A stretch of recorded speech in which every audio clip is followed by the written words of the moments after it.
What is up, all of my beautiful dudes and dudettes? Darth Nash 6 here, coming at you with a real Dragunity Tenpai deck profile this time. Now, this is a deck that I have been messing around with for the past few weeks, and I have honestly fallen in love with it. Being able to either go down the Dragunity route or the Tenpai Dragon route has made this deck be able to pivot on its feet no matter what hand traps are thrown at you. And it is so much fun. Yes, I know Tenpai Dragon is kind of a snooze fest when you are facing it, but let me tell you, when your opponent makes you go first game 2 because you just OTK'd them, and then you start setting up big old negates with Dragunity, and you watch the life drain out of your opponent's eyes, it's a glorious feeling, I'll tell you that much. That's what I'll tell you. So, we're just going to hop right into this deck profile so that you guys can see what I've been playing and how you can play Dragunity Tenpai going forward in this new format. I'm not good at letting love in, but I'm trying to make you think I don't need nothing. But I'm lying, I'm not good at letting love in, but I'm trying. Alright, so starting off, I'm going to show you guys what are probably the most important Dragunity cards for this version of Dragunity. You're playing triple Remus, of course, along with triple Legatus. Now, there are other Dragunity cards that you're running, but you're running these because these make it so that you don't need to use your normal summon. Due to Tenpai relying so much on a normal summon, with either Pydra or Chundra, being able to get out all of your Dragunity plays with Remus and Legatus make it so that you can have one foot up while your opponent is continuously throwing all of their hand traps at you. We also have Dragunity Phalanx, the original boy, Dragunity Kus, Dragunity Gisarme, and one Dragunity Arma Mistletoe. Now, the reason we are running Dragunity Gisarme is because it does allow us to go into the Tenpai Dragon synchros very easily. It's a Dragon Tuner, which is a level 3. We run a lot of level 7s, which means that it's really easy to go into Trident Dragon with Gisarme. It also helps us extend our plays, and if we're playing something like, if we've got Ancient Fairy Dragon on the field, we're able to use Ancient Fairy Dragon with Gisarme to go into Trident Dragon. We also are main decking Dragunity Whirlwind, and Gisarme is a necessary part of that so that we can summon Black Rose Dragon during the draw phase. For the other necessary Dragunity cards, we have triple Dragon Ravine, one Dragunity Glow, since it is searchable thanks to Remus, and then triple Dragunity Whirlwind, otherwise known as Dragunity Tri-Brigade Revolt. Everybody should know what Dragon Ravine does. It's been being played since 2012, and it was on the ban list for several years. Dragunity Glow does what Dragunity Ravine can't, and the fact that Dragunity Glow lets you add a level 5 or higher Dragunity monster as opposed to a level 4 or lower. It also, when it is in the grave, you can banish it to special summon a monster that is equipped to a Dragunity card. And then for Dragunity Whirlwind, if your opponent is the only one who controls monsters, you can special summon a Dragunity Tuner and a Dragunity Winged Beast, and then if one of your opponent's monsters is an extra deck monster, you can immediately synchro summon. The play for this is, of course, since this is a Tenpai Dragon deck as well as a Dragunity deck, you're more likely than not going second. If you are forced to go first, this is a great card to side out, of course. But Dragunity Whirlwind, it helps even the playing field. It's another version of Dark Hole, it's another version of Lightning Storm, or it's a great way to bait out your opponent's Ash Blossom so that you will be safe by activating Dragon Ravine. Now for the Tenpai Dragons, we have 3 Pydra, 2 Chundra, 1 Fadra, and 1 Genroku. Genroku is new, and the crazy thing that Genroku does is because it is level 4 or lower, if you open any of your soft bricks, such as Mist Valley Baby Rock, Samsara Dragon, or Zephyros Blackwing the Elite, Genroku will unbrick your hand. It will turn those cards into +1s, because you can add this off of Dragunity Knight Gaydurg. And then, upon resolution of Gaydurg, you will be able to special summon Genroku, tribute it into any one of these. It's insane. Genroku makes this deck so much better. And it makes Dragunity Tenpai so much better because it is searchable off of Dragunity Knight Gaydurg. We should all know what these do. What Pydra does is when it is summoned, you can add a Sangan spell or trap to hand or set it to the field. Also, like all of them except Genroku, it has the ability to quick effect synchro during the battle phase. Pydra makes it so that you take no battle damage involving your fire dragons. Chundra, if you control the fire dragon, special summons itself from the hand, and at the start of the damage step, when a monster attacks, you are able to special summon a Tenpai dragon from your deck. It also has the quick effect synchro. What Fadra does, or what green does, as I call it, is that on summon, it monster reborns a fire dragon. It also lets you quick synchro during the battle phase, and it prevents fire dragon monsters from being destroyed by battle.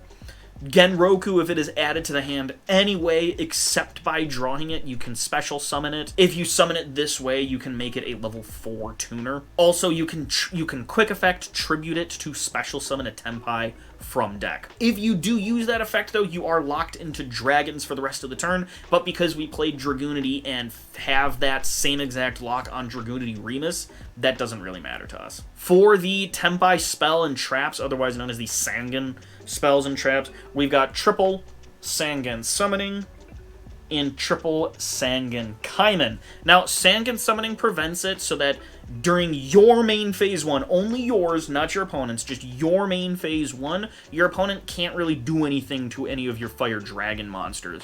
It also lets you add a Tenpai dragon from deck, and then you immediately discard a card after you have added it. The discard is not for cost, so if you want to play Dark World Tenpai, go for it. Don't do that. And then if it is destroyed during the battle phase, you can target one of your monsters and its attack doubles. Sangan Kaiman, it's got 2 effects: to add a level 4 lower fire dragon monster from deck to hand, or special summon a fire dragon monster from hand, or special summon a fire dragon from hand. If this is during the battle phase, you can do both of those effects in that order. For the soft bricks of the deck, we've got Samsara Dragon. It can be used as 2 tributes for the tribute summon of a dragon. That doesn't really matter. What matters is its effect engrave. You banish it, add a dragon to hand, and then immediately tribute summon that dragon. Mist Valley Baby Rock, when it is discarded, remember it's got when you can special summon it, so it misses timing from Dragon Ravine, does not miss timing from Sangan summoning. Remember that does come up.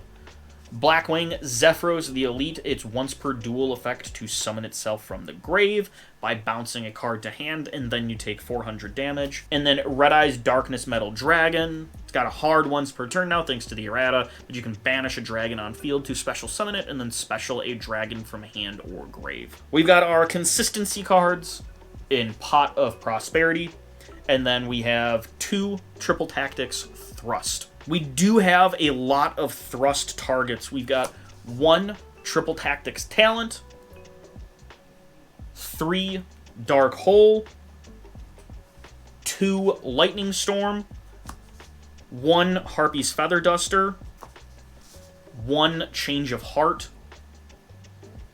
and then the only hand trap I run, and the reason I chose this one is that this hand trap won't make me lose to Thrust or Talents, and it is also searchable off of Thrust, and it's a card that I can set off of Thrust as well. For the extra deck, we've got, of course, the classic Dragunity Synchros, 1 Dragunity Knight Vajrayana, 1 Dragunity Knight Gaydurg, which is, hands down, the heart and soul of the entire deck. The deck works because of this card. And then we've got Dragunity Knight Romulus. The other big combo pieces, the Hieratic cards, we've got 1 Atum, and then we've got 2 Spheres. The first Spheres is a combo piece, the second Spheres is part of your end board. We've got the card that links the 2 decks together, Ancient Fairy Dragon. You can pop one of the field spells to add the other. Our level 7s, Odd Eyes Meteor Burst Dragon, it prevents your opponent from activating monster effects during the battle phase. Black Rose Dragon helps you nuke the board. Sanganpai Bident Dragon.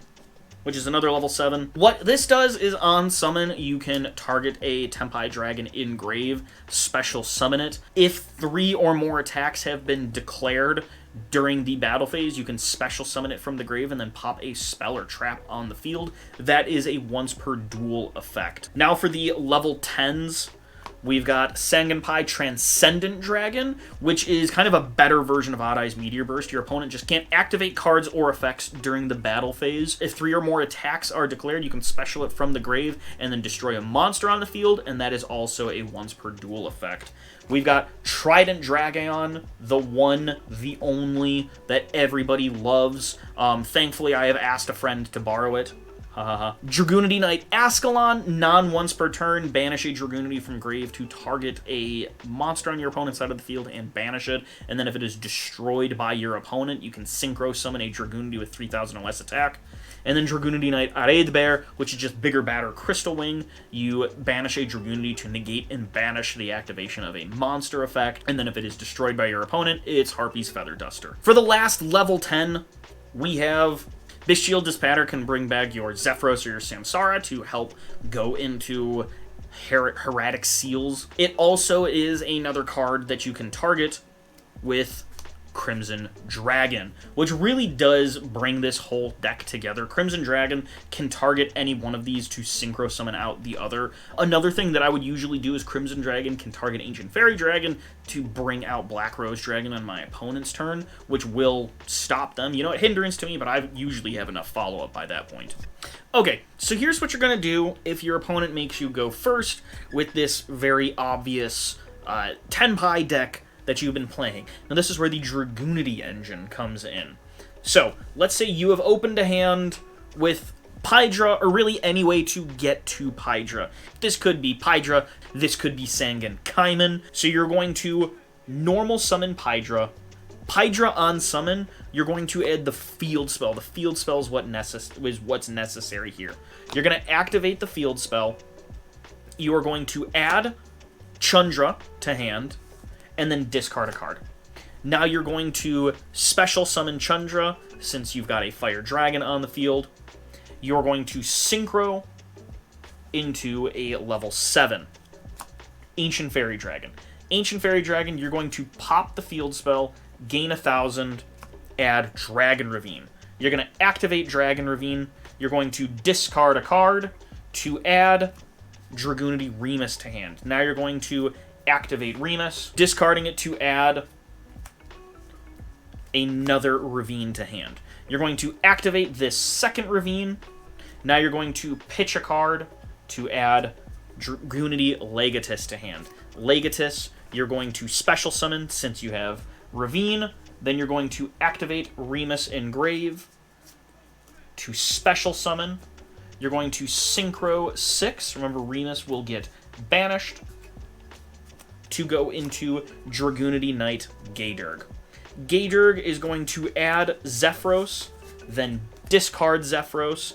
Zephyros you're going to activate, add Ravine to hand, pay 400, well not pay 400, then you're going to take 400 damage. Now you're going to link Zephyros and Gaydurg into Dragunity Knight Romulus. Romulus on summon is going to add Dragunity Glow. You're going to activate Glow to add Mistletoe to hand. Now you're going to special summon Mistletoe by tributing Romulus. Mistletoe is going to target Gaydurg to equip. You're going to activate Glow, banishing it to special summon Gaydurg. You're going to activate Gaydurg to add Samsara Dragon, then discard Samsara Dragon. Then you're going to overlay Gaydurg and Arma Mistletoe into Atum. Atum is going to detach Gaydurg to special Red Eye's Darkness Metal. Red Eye's Darkness Metal, you're going to special summon out Gaydurg. Gaydurg effect is going to add Mist Valley Baby Rock, then discard Baby Rock, which will special summon it. Then you are going to link together Atum and Gaydurg into the first Heavenly Spheres. You're going to activate Samsara Dragon Engrave, banishing it to add Mistletoe to hand, and then immediately tribute Spheres. Now, if one of your discards was one of the Dragunity tuners, you would equip it to Mistletoe, but we're not going to activate Mistletoe's effect. We're going to Heavenly Spheres. Heavenly Spheres is going to summon specifically Dragunity Koos, because you need to be able to go into a level 10 Synchro. You're going to Synchro for 10 into Raidbear. Then you are going to Synchro for 12 into Crimson Dragon. Crimson Dragon is going to target Raidbear, shuffling itself back into your extra deck to summon out Bestial Dispatter. Dispatter is going to special summon out Samsara. Then you are going to, link Ancient Fairy Dragon and Samsara into your second spheres. So your opponent has made you go second. What you have now is 2 monster negates, a bounce, follow-up for next play, and then an unknown in hand, and you're pretty set.